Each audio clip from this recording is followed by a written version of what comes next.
racist for just making that statement. First of all, I want to say this. No one is born racist. They are not. Having white skin doesn't mean that you were born racist. But if you have white skin and you live in this country, chances are you are racist. And when I talk about being racist, I'm not saying that you hate black people, that you want to harm black people. In fact, I'm not even going to use that word anymore because when people hear it, they automatically shut down. And I don't need you to shut down. If you exist in this country and you have consumed media for any amount of time, if you were able to come away without any biases at all, you'd be the first. You have unconscious biases at a minimum. Our lawmakers are mostly white men. White men are the heroes in our movies. Black men are the villains, the criminals. White women are portrayed as damsels in distress, and black women are portrayed as angry and bitter and violent. We live on land that was stolen through mass genocide, brutal mass genocide, and built on the backs of enslaved people. And we have not made amends.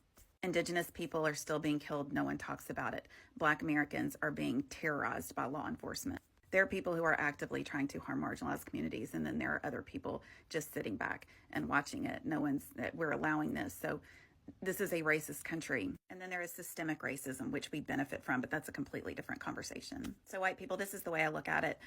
It's not personal. I have grace for myself. I know better now, and so I'm trying to do better. I cannot help what I was indoctrinated to believe, but I can help what I do now. I don't have white guilt. I don't hate myself for being white because that doesn't really help Black, Indigenous, and people of color at all. What helps them is for me to heal myself so that I don't go out and traumatize more of them. To heal myself, I must have grace for myself, and I have to heal myself so that I can educate myself.